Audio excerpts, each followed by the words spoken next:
I did a little bit of driving around the country this weekend. Well, weekend? What day is it? The It's road week. warrior you are. And I didn't even realize the state that I was in. I was going to say physical state, but that could mean anything as well. Which one of Dazed and America's confused. 50 states that I was driving through at the time, because you're just driving. And then I saw this sign that said Lordstown. And I'm like, Ah, I know this brings back place. memories. Yeah. So I take a picture and text you. I'm like, hey, Yeah, look at this. small world. Yeah. A manufacturing plant that is of no interest to anybody in the world except for absolute geeks of the automotive Yeah. culture. And speaking of absolute geekdom, I actually drove one You did. And that one probably either got sold for a lot of money or got or scrapped, crushed. Yeah. probably. Because I think it went up for auction, didn't it? It was probably in that batch that went up for auction. That was, remember that? There was one that, Yeah. what was that called? Or did you just say it? I'm still not awake from my trip. What? What was the Endurance? Lordstown Endurance? That's what the Yeah. Lordstown truck was called. So Yeah. yes, if people missed it, Lordstown was automotive manufacturing plant. Was it GM? GM, formerly GM. Yeah. And then from there got purchased by Lordstown Motors, an Yeah. EV company that then struggled, sold it to Foxconn Which I with, don't know what the current status is. yeah, with the promise that Foxconn would produce the Lordstown trucks. And then Lordstown then immediately went bankrupt. And Foxconn, who knows? I've lost track Yeah. at this point. I'm Phil Before we, Royle. there you go. I am. And I don't really know where I am at this point. I've had a couple 23-hour days in a row. And So physical state, both literally and metaphorically, TBD. yes, I'm here physically, but maybe not mentally. We'll find out. I'm excited to see what we talk about. We did a quick, brief rundown for me before this show, and I'm like, I could talk about all this stuff. But keep in mind, folks, I don't actually know anything about what I'm going to give my opinion on. And you've what, got about 4 hours of sleep? I think I got nearly 5 last night. Oh, okay. It's pretty good. Okay. Yeah. All right. Ed Sanchez got a little more sleep than that last night. Pretty sure. As long Um, as one of us is competent on this episode, then we'll be good. 4+ years of podcasting. Uh, Still of niche interest, uh, but hopefully growing. Anyway, yeah, we got some exciting news today, and as Phil mentioned, I did actually get a chance to drive a Lordstown Endurance. But not And recently. That was no, back in the heyday. this was a Like, couple of years ago, I yeah. think. I think I might have done a review on our blog for it. So I want to if say I can you find did. that, we'll post it. And it Yeah. wasn't a bad one either. Like, you No, didn't really have anything bad to say for a work truck. no, the It, concept was solid. The execution and some of the technicals were kind of, yeah. I remember the But charging port was like a little awkward. There was like various things that that, were, and then if you looked at the efficiency numbers, it was not particularly efficient. But in terms of the driving experience and the approach and concept, I thought it had some merit, but yeah. unfortunately, never caught on. Nobody else did. I guess I was the only one. What's up for this week? What are we going to talk about? Well, I can't remember a couple episodes ago, the Yangwang U9 set a speed record, I think, and now we have Yes. another Yangwang U9 uh, setting another speed record. So this This is a one, different yes, car, this is but the extreme model, it's the same. It's just different. I Because I saw guess. this article and I was like, we already did this, Ed. And you're like, no, no, no. This one's different. So what's the difference? What's a U9 So, Extreme? so I guess this is, I'm assuming production intent, although production is maybe a generous term. Supposedly they're only going to build 30 of these, but How anyway, many of the Naveras were they going to build? They were going to build like like a 150 or hundred something. or 200. Yeah, and I don't know if they ever got there. I think they kind of fell short. Well, I mean, so this is a whole other discussion about is there demand in the ultra high end market for super powerful EVs? Anyway, not to get too off topic. So, uh, so before it hit like I think like 293 or something. So it was knocking on the door of the Bugatti. but not quite there. And I guess this surpassed that officially. So anyway, it hit 308 miles an hour. Um, so I You know, think everybody needs to go that fast. yes, I can't remember. I mean, you'll have to do the math on the kilometers an hour because that's what the rest I don't short care. We world use freedom units here. freedom units. So Yeah. that's I don't know, like 60 bald eagles. I don't know. Um, so some other highlights of this, evidently first production car with a 1200-volt platform. Um, That's a lot of volts. yeah. Um, But that's exactly where I think all these ultra high performance expensive, I don't know how expensive this is, but I'm guessing it's pricey. This is exactly what they should be doing. Crazy high voltage, like stupid, weird fast charging, like all these yeah. things. This is where you push that limit. You don't push that limit in like a Chevy Volt. Corolla EV. Like that's not, Yeah. we don't need to. Well, I mean, it goes back to the whole idea of like motorsports, kind of pushes the industry and Exactly. Yeah. eventually that technology filters down to the mainstream. So anyway, stay tuned. We have some other thoughts kind of along those lines. But anyway, the quote regular U9 I think is about a quarter million. So I'm assuming this will be a little more than that. But probably still less than the 2 million plus of the Rimac Nevera or Bugatti Chiron or however that's spelled. Yeah, I think it's something like that. Do you know if this, I'm busy. If you're sitting on youtube.com/ at the walk car, you will see me busily not paying attention.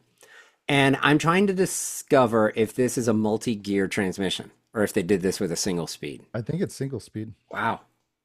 Yeah. But I mean, if doing the math, the motor in each wheel is 750 horsepower. So I'm assuming it's powerful enough that Yeah. they can get Yeah. away with the single speed, which is even more impressive. But Yeah. That's wild. yeah, as far as I know, this is just a single ratio drive on this. So yeah, that's quite an accomplishment. But Can you yeah, I imagine if they mean, geared that so it could only do like 200 miles an hour or like 180? You'd have no traction in well, any. not only that, I would say the acceleration would probably be so ferocious, it would probably black you out. I don't think they could get traction. It would be probably one of those things where, like, at any speed, it could just light up all the tires. Well, maybe. Well, okay. So If again, you halved this yeah, the mile per hour, I don't. Maybe this is completely incorrect, but wouldn't you double the gear ratio or half the gear ratio, whatever? Like, you'd basically double the torque multiplication, yeah, I think. So, yeah, I get what you're saying. So, well, do you remember that like that's college experimental car they did in Switzerland or something that did 0 to 16.9 seconds? yeah. It was. It But looked like it one of the only topped Formula out at SE like, cars. 80 miles an Yeah, hour, but getting there was like boom, yeah, yeah. They did it in. I can't remember. They measured it in feet, and it was a very small number of feet that it yeah. got to 60 miles an hour. It was. It was. Yeah. Yeah, I think we're I just as an aside, just for curiosity, I looked up some of the terminal velocities of aircraft, and most propeller aircraft have a cruising speed of about 170-ish miles per hour. So this is faster than most of those. Um, Now, some of the faster like turboprops are they can get they can approach 400. Now, commercial airliners are like 400 plus, I think. Yeah. So, No, and there are but reports like of a commercial airliners with a good tailwind on a good day actually nearing Mach 1 which in like is I don't know. it's What is that? 700 something miles an hour. Okay, yeah. They don't normally go that fast, but Yeah, like when the conditions are perfect, that there are a yeah. couple cases where like a 737 or whatever it is has actually neared or exceeded Mach 1. Yeah. But So, generally you're cruising at like 500 miles an hour, I think. yeah, but still, I mean, we're getting into like aircraft level velocities with this. So why So, can't we add wings and this is our flying car? well, it is China, so, they're probably working on it. I know I saw some pretty wild concepts at CES from Chinese automakers, like literally doing like a flying car concept. And I don't know if they ever actually made it to production, but they sounded pretty serious about it. And I'm like, all right, well. It's crazy talk. All of these like flying So cars things, totally crazy very talk. fast. So this next vehicle is not quite as fast. Well, if I'd venture to guess. In fact, I would say this next vehicle is not fast at all.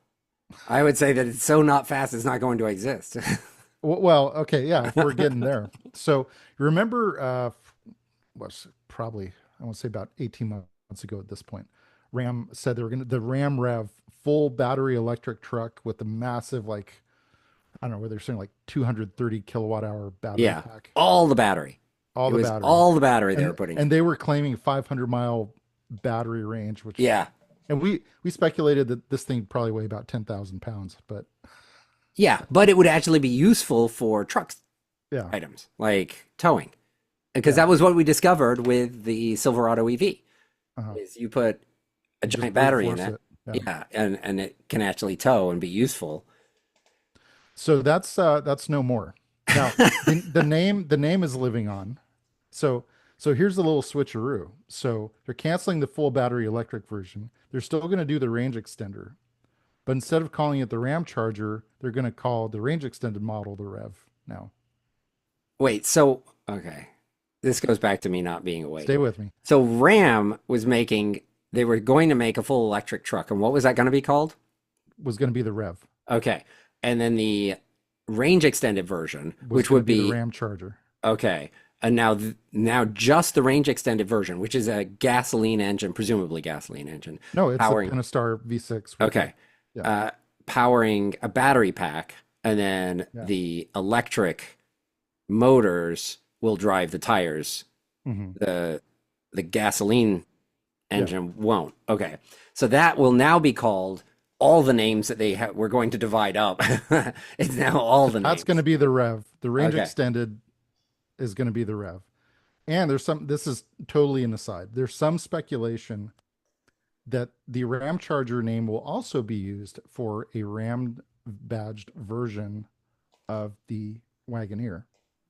Again, totally speculative, Mm.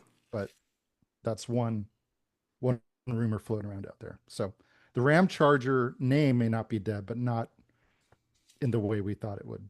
This really isn't a surprise to me. Anyway, Not the name thing, but them canceling no, the because EV I truck. mean, I think where the current state of technology, current state of infrastructure, I honestly think pure electric trucks are not a good choice right now. I would not. I mean, unless a guy was like just a weekend warrior, Home Depot weekend projects, stuff like that. Which is probably the majority of Yeah. half-ton So, truck if owners. they wanted to get a Lightning or an R1 or whatever, I'd say, yeah, sure, great. But if they're like, oh yeah, I tow and da da da, do this and that, I'd say, but they said, well, I still want an electric. I'd say, well, I'd wait until I guess the Rev now comes out or something with the range extended option because I really think that's a lot more practical right now. Um, so Yeah, yeah, I don't certainly blame for them. my application, I would not Yeah. be dropping $80,000 on an electric truck Yeah, for that's what on the I low need. end. Yeah, on what I need. It's just simply not going to fulfill my needs. Yeah. But a range extended one would 100% Hmm. fulfill my needs. Hmm. So I can't disagree with this. Now, that said, if I only went mountain biking or surfing, Hmm. lightning's fine. Like, Yeah. is it Yeah. No, I perfect? think the Lightning works for a lot of people, but once you really start using a truck as a truck, Yeah, once you're then it's towing like, 6 or 7,000 pounds in long distances, you're going out in the mountains. yeah. It's not going to do it. It's not going to cut So it. But anyway, I bet that this is not based on that. I bet this is based on the political environment right now and the fact that all the emissions are getting dialed back, mhm. or at least that's the plan. I don't know if it's happened or not because I've not been paying attention to the world. Well, that certainly seems how Stellantis is running their business lately, Yeah. at least in North America. Ironically, they're really pioneering some pretty advanced EV technologies in Europe, but in America, they're going full yeehaw. So, speaking of which, along the same lines, so you remember how only a few months ago they were like, "Oh yeah, we're going to do a 4xe version of the Gladiator." Uh-huh. Yeah, well that's not happening. Hmm. So yeah, I was kind of looking forward to it in kind of a abstract sense. Not that I'd buy one. I'm not Why personally a would they huge not do one? Because the 4xe is just a plug-in hybrid. hybrid. Yeah. Yeah, it's not, it's still the gasoline powers Hmm. the tires Hmm. with an assist from Hmm. electric motor. Hmm. Why would I gotta believe that all this is a body on a unlimited.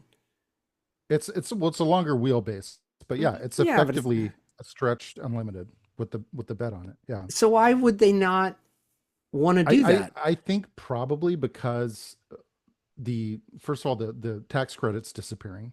So Uh, that's part of it because I think maybe they were counting on that to kind of offset the cost. And now that there's no longer cafe penalties, they're like, who cares? do you think we're gonna like right now in California, the state you and I live in case you didn't remember, that right now you go to a Jeep dealership and I believe you can only buy 4xe Unlimiteds. You can't buy any Off the other lot, Unlimited off the lot. Everything else is a special order. special order, yeah. So is that going to change?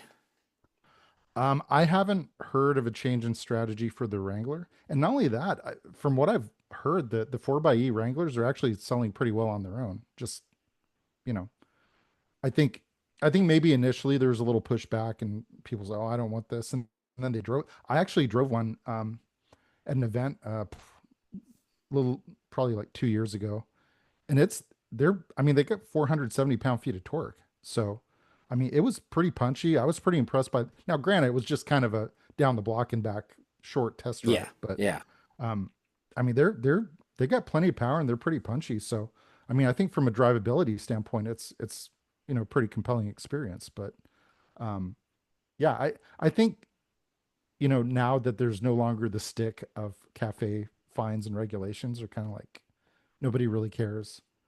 And plus the added cost of the hybrid powertrain, they're like, this thing's probably going to cost 60, yeah, on the low end probably Mm. $60,000, probably at mid higher end 75, 80 grand, and they're like, nobody's going to buy this.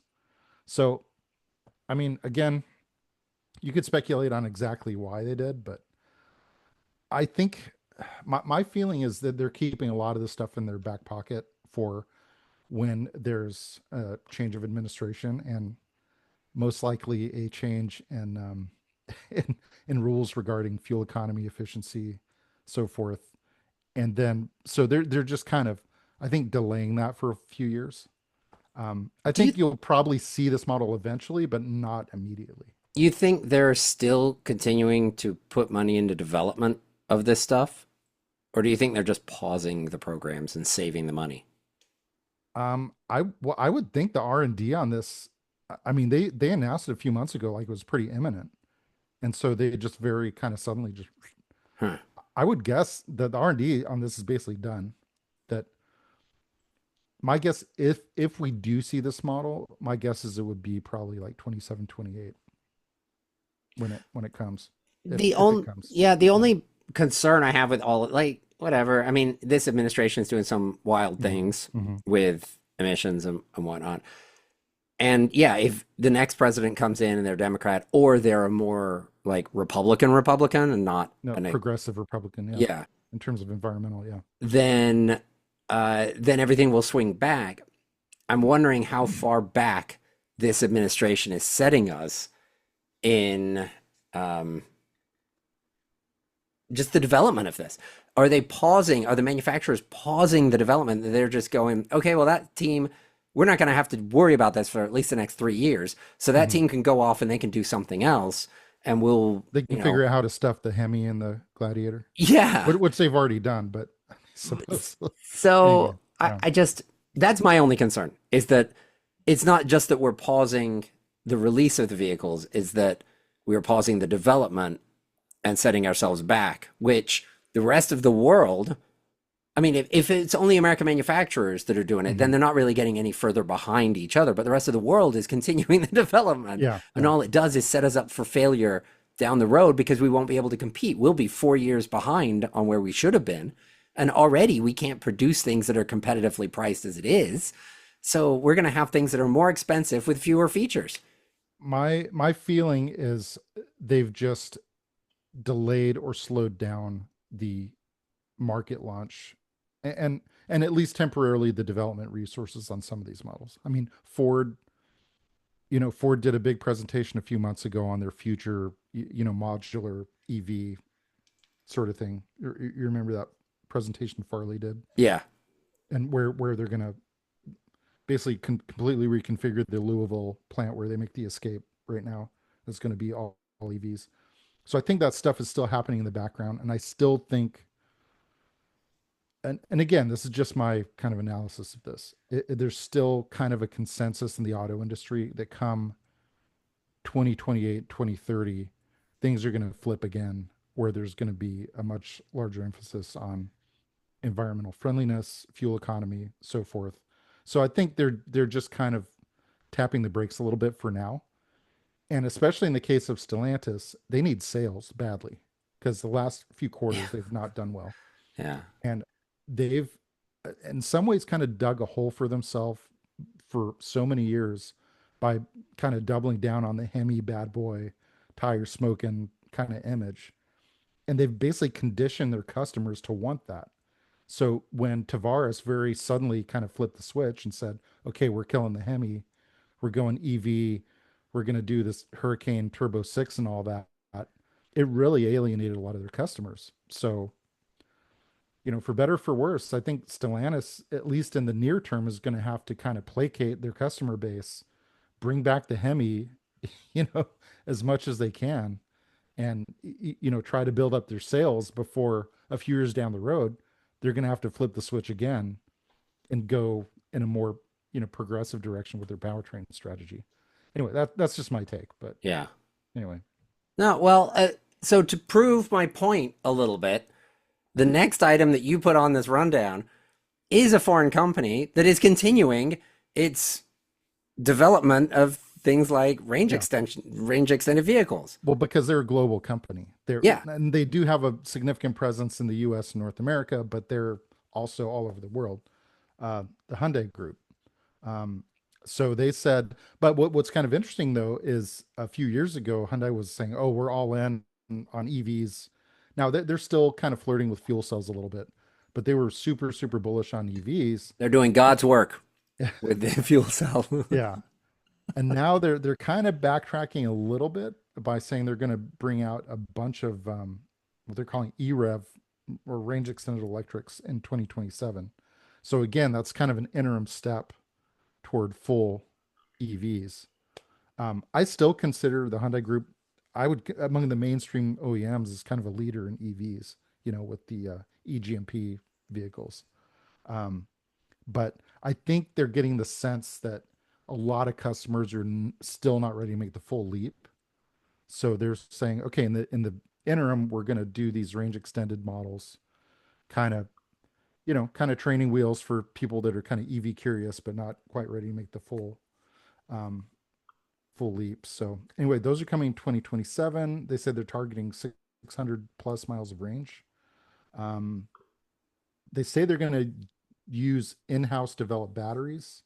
But even so, my guess is they're probably going to partner with either LG, Samsung, or SK for that.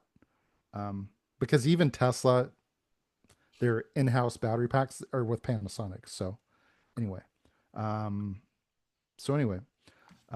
specific models and brands were not specified, but a lot of people are thinking that's probably going to include a Genesis model. So anyway, as somebody that I've kind of come through an EV journey over the last 5 years, where I didn't care at all about them 5 years ago. Yeah, you were definitely a skeptic. Yeah. Yeah, no, I mean, I wasn't like anti-EV. I'm just like, I don't get it. Like, We'll see. And I've been in the automotive industry for 20 something years reporting on all of this stuff. And so, yeah, I'm fully aware that things change. And one of the things that caught my attention about it was that it was coming in and disrupting, and that if I was to kind of concentrate on a niche, that this is the most exciting niche that there is. And that's kind of what drew me into this as just an automotive nerd. Hmm. It's like where people love supercars. You're never going to own one, a supercar, Hmm. but you can love the supercars and you can know all Hmm. there is about it. And And take so it them was kind of everywhere. like, whatever, it's curiosity for me. So one of the things that people have talked about in all of that time is you don't need to go more than 200 miles on an EV. Anything over that is a waste of time, and that you really only drive 24 miles a day or 30 miles a Hmm. day. And so EVs with 200, 240 miles of range, like that's kind of that's more than you'll ever need. Hmm. So why is 600 plus miles a selling point for these EREVs? I just is. I don't know. I mean, even in the like the mainstream commercials I see for like the Civic Hybrid or something, I think they're touting like, 500 plus mile Hmm. range. So that's still a thing with consumers. I think for dealers and brands that are still not really on the leading edge with EVs, they want to move what they have, not, Yeah, the future promise. I think So, long-term marketing pivot is difficult mhm, with when you're saying buy our EVs, they only do 250 miles, but that's all you need. You don't need any mhm, more. And yeah, oh, by the way, look at this 600-mile gas vehicle yeah, that we also sell. yeah, It's a very difficult thing to speak out of both sides of your mouth, yeah, especially at the same dealership where you're saying somebody will be like, "Oh, I can only do 200 miles." Yeah, yeah, yeah, but that's fine. Let's do the math. You don't need yeah, any yeah, more. And but then also sell something that's 600 miles where you theoretically wouldn't need to fill up until once a month. I mean, yeah, that's as good as electric for me because everybody says with electric, oh, you don't ever fill it up. You just come home and you plug it in and you fill it up. Well, that's great. But the one road trip that you might take a month, mhm, you've got to then find a fast charger and sit there for maybe 30, 40 minutes. If you got 600-mile range, you in just 15 go. minutes, you can Yeah, fill it up for a month. I yeah, mean, it's faster to do that. So I don't understand. It's very confusing when you're marketing to both sides. yeah, And I get both sides of that argument. So mhm, people probably listen, Phil, stupid, whatever. But I'm just thinking from a marketing point of view, you are stabbing yourself in the back by touting 600 miles, when at the same time you've got to sell a vehicle that can only do 220 miles, and you're trying to sell to a market, convincing them spend more to go less far. yeah. No, I mean, it's kind of a conundrum because I think, this is my cynical side coming out, but they're basically appealing to people's insecurity by touting the really long range, like, oh, you need this. Whereas, Is this feet like in you're the saying that pavement this is now, like the guys that buy the big pickup trucks to compensate? well, They're doing it ra- with mileage. range compensation. Yeah. Yes. Um, yeah. I mean, so yeah, it's going to be interesting. I mean, just imagine the Stellantis deal or the Dodge dealers in a few months when they're going to have the Hurricane and the EV Chargers, side by side, and you know how they're Yeah. going to try and sell that.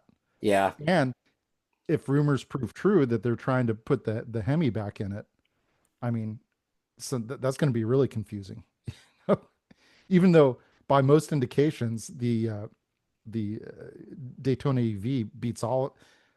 I mean, I don't know if you've seen the videos. Even though on paper it's a little less horsepower, the off the line like 0 to probably 90, the EV just demolishes even a red eye.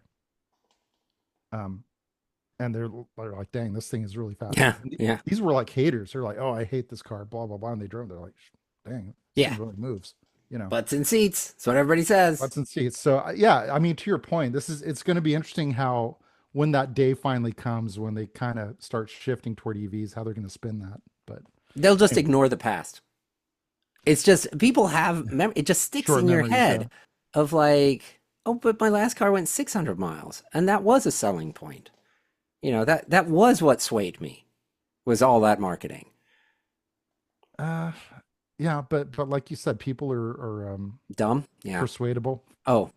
Well, I'm be a little more polite about it, but but I wonder when the sales pitch at the dealership is going to be, do you really need that? Yeah. What's your typical daily driving pattern? Oh, this would be perfect for you. This Yeah. goes 300 miles. I yeah. I will carry on instead of Anyway, beating that horse.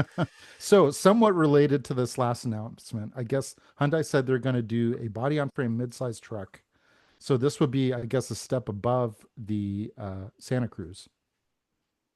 So this would be like a Ranger Tacoma competitor. Um, the CEO Jose Munoz said the segment represents a quote white space opportunity we are ready to capture. Um, and he said it'd be coming before 2030, and that they could also do SUV variants, so like a Bronco or Forerunner type model. Um, but I thought about this, and I'm like, is this really the right strategy? Because I look at between the Ranger and the Maverick. The Maverick outsells Ranger 3-1 in the U.S. I think, I mean, again, this is just my opinion. I think the better strategy would be to make the Santa Cruz, maybe kind of iterate and fine tune that a little more. I would love to see a Santa Cruz with a midgate. I know you, my obsession with I'm the midgate is shocked. well documented, Shocked. you know, as a former Avalanche owner. But I think the Santa Cruz with the midgate would be fantastic. If they wanted to make it a little kind of more macho looking, style it like the new Santa Fe, little, you know, chunkier, more assertive. Right now, it just kind of looks kind of like a Tucson pickup, basically. Yeah. So I think they could kind of chunk it up a little bit. Like, I don't know if you've seen what Honda's done to the Ridgeline, but the newer Ridgelines are a lot kind of more aggressive looking. They look more like Tacomas, Yeah. whereas before they look more like um, uh, pi- uh, well, pilot. I was going to say pilot, but I'm trying to think the mid-size, not Odyssey. That's the minivan. Why am I drawing a blank? Anyway, you know what I'm talking about. Yeah. Yeah. It just looked like a mainstream kind of SUV, but they're like, nah, we want to make it a little more kind of macho and assertive. So if it were me, I'd double down on the Santa Cruz and try to really do something with that. But I mean, they're a multi-billion-dollar multinational company. They got the resources. Within the group, they have a body-on-frame pickup in the Australian market, the Kia Tasman. I don't know if you've seen that. It's interesting. The styling is. Have they talked about electric or anything with this? There's speculation it might be a hybrid drivetrain, um, which makes sense because they do offer one in the. Why am I again drawing a blank? There's a version of the Tacoma that has the TRD Extreme or whatever it's called. That's got a hybrid powertrain, Mm. and there's a overseas version of the Ranger that actually has a plug-in hybrid powertrain. So it looks to me like the mid-size segment is slowly kind of transitioning to more electrification. So that would make sense. So these two these two news items could be related, not necessarily, but there could be some tie-in with that. Anyway, Yeah. It's we've seen the electrification of kind of everything, and now, mhm, and this is after a few years of basically everybody like us saying, "What's the point in having an electric truck unless it's a tiny truck?" mhm, mhm, And it seems like that's the future, the near future, mhm, is the full size trucks and the larger trucks mhm, are going to be hybrid, gas only or hybrid.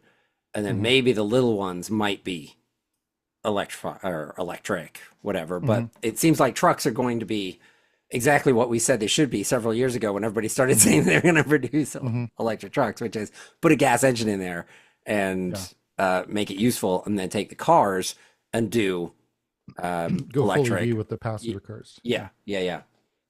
So speaking of kind of covering all the bases, so BMW just showed off the new iX5. So I guess they're doing 5 different powertrain options with this. Because why not? Make Yeah, things confusing. sure. So this will be offered with EV, plug-in hybrid, gas, diesel, and fuel cell. Fuel cell. Fuel cell. Finally, somebody doing it right. And guess who they co-developed that with? Is it Hyundai? Toyota. Oh, with Toyota. Okay. So yeah, so in terms of the market potential for that, I gotta wonder. Um, because of So all those other hybrid or all those other hydrogen all those other successful, fuel cells, yeah, the wildly Mirai. successful Oh, fuel cells on the market. so speaking of which, I had a friend text me the other day, and she was like, "Can this price be true?" And she sent me a link to a listing on a Mirai, and I think literally was only $7,000. Uh-huh. And she's like, "Wow, this is an incredible deal." I'm like, "You think it is? It's an incredible pain in the you know what?" Yeah. Because I said it's almost impossible to find fuel for these, and half the time the stations are out of Yep. commission. So I said, "Do not get a Mirai."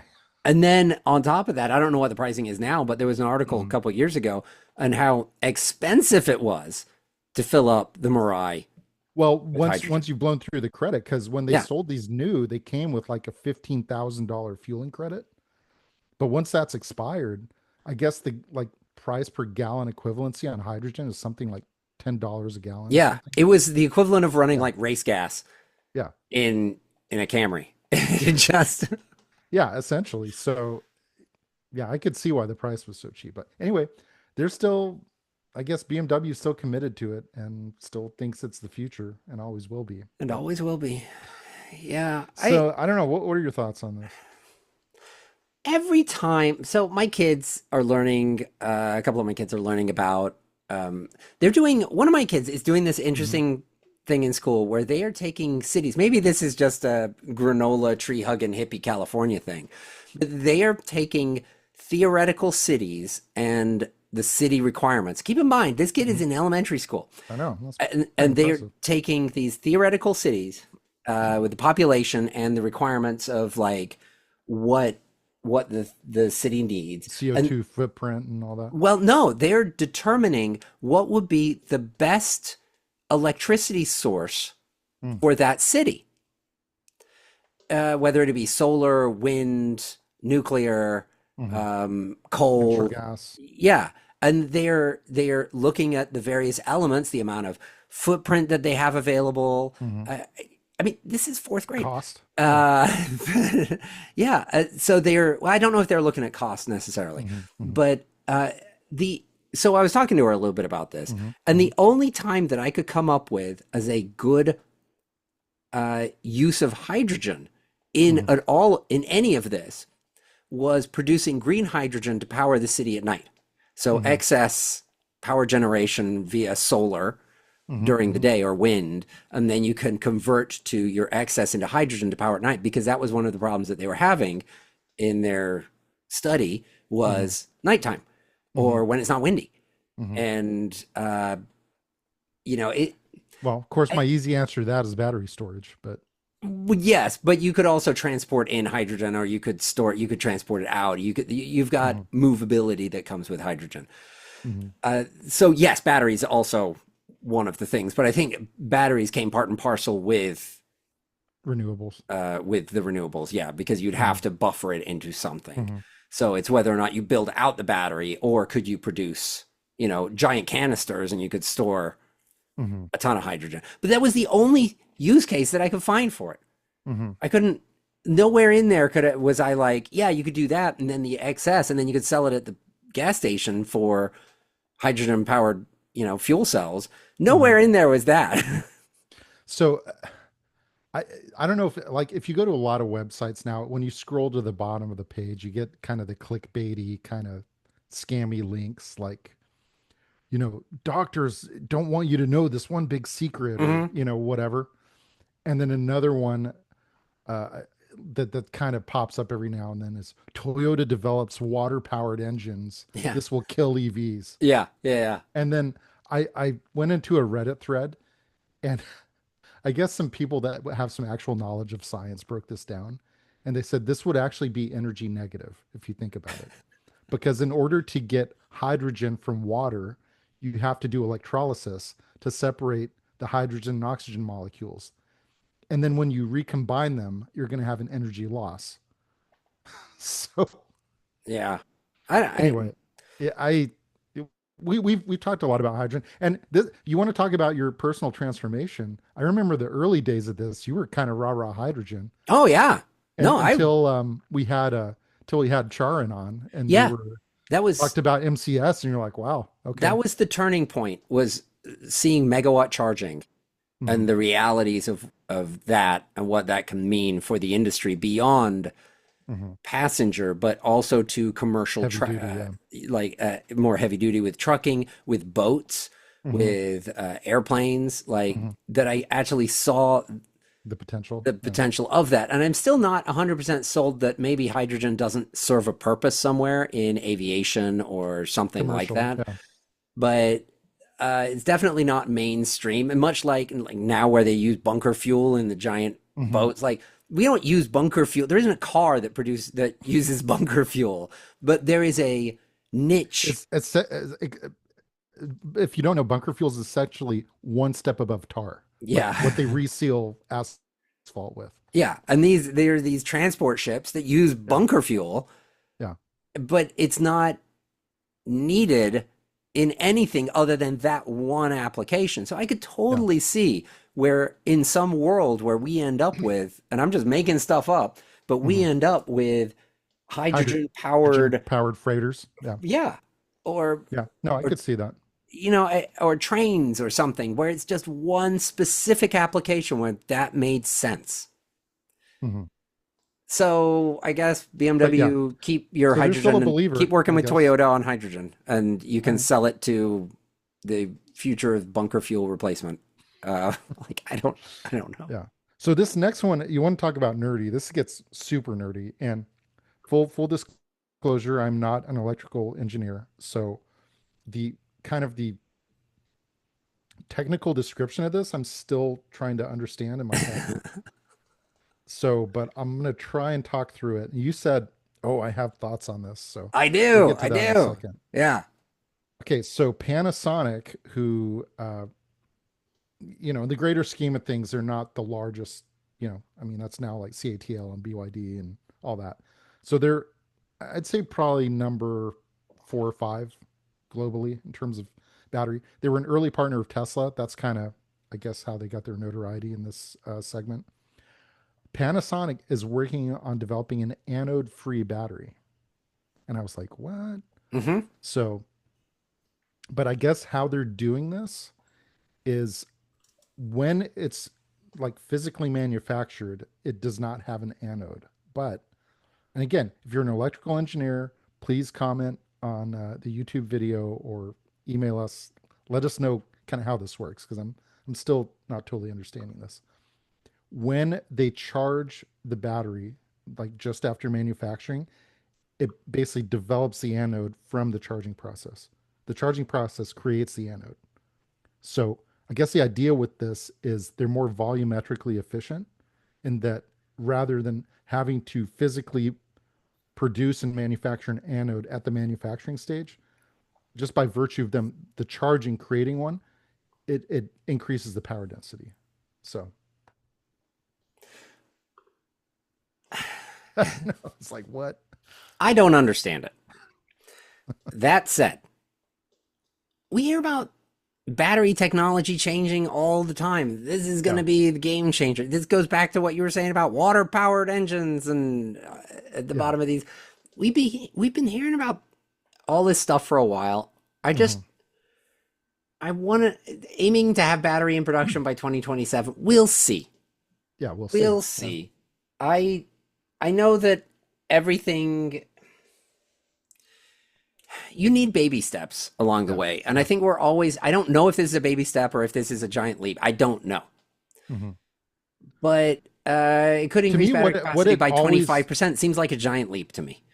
And we've never had, as far as I'm aware, a Mhm. giant, or not, we've never had. You rarely have a giant leap. You Mhm. have tiny iterations, and then you add those Mhm. up over a decade or 2 decades, and you go, wow, look how far we've come from the Mhm. EV1 to Mhm. today. All right, that's a quarter century. Mhm. Mhm. We had a lot of progression in that amount of time, but I don't believe there was any one moment where they went, ah, This here's is where we it. get the extra Yeah. 300 miles of range. Tomorrow, all EVs get an extra 300 miles. Like that. Well, so to me the big breakthrough, and I think this is what everyone's really chasing is cost.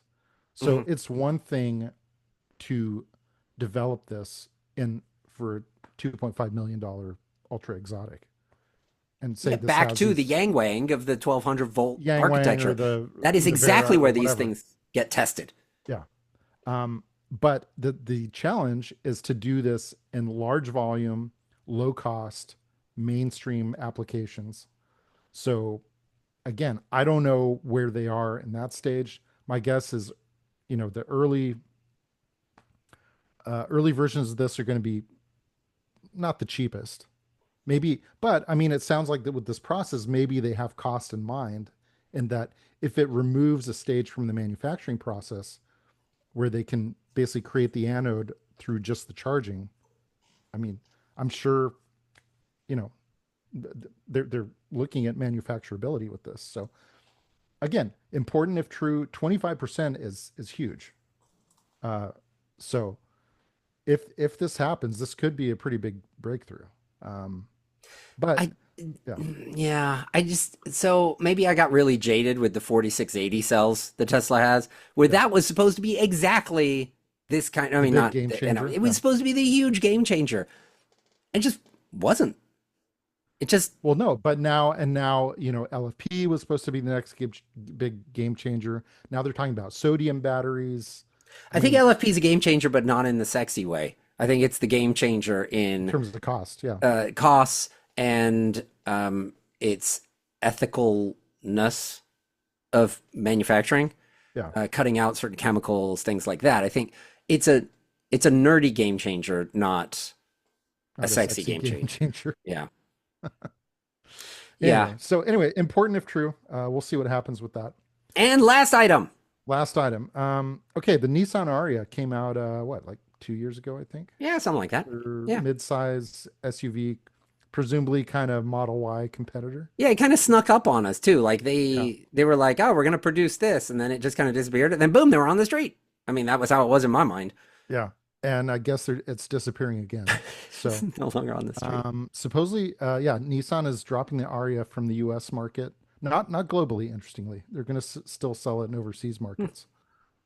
But it looks like they're really doubling down on the new Leaf as their volume play. Um, some are speculating this has to do with the cancellation of the tax credit. Um, and you'd think, with Trump and his tariffs and building America, and this is another interesting twist. So the current Leaf, the old like Chatamo Leaf that, with my charging story I told a little while ago, Hmm. they actually do build those in Tennessee. But the new one, the 2026 with the dual, NACS and um, uh, NACS and 1772 ports, those are only, at least for now, only being built in Japan. Um, so even the US model of the new Leaf is going to come from Japan. I'm trying to remember, will they get 15% tariffs? Yeah, no, I was going to say with the billion% tariff that goes on there But in in the whatever greater day. scheme of Yeah. things, they got off Yeah. pretty light. But anyway, so that's kind of the speculation of why they dropped the Aria. I don't think the Aria was really burning up the sales charts anyway. So This makes me sad though. how I so? I like the Aria.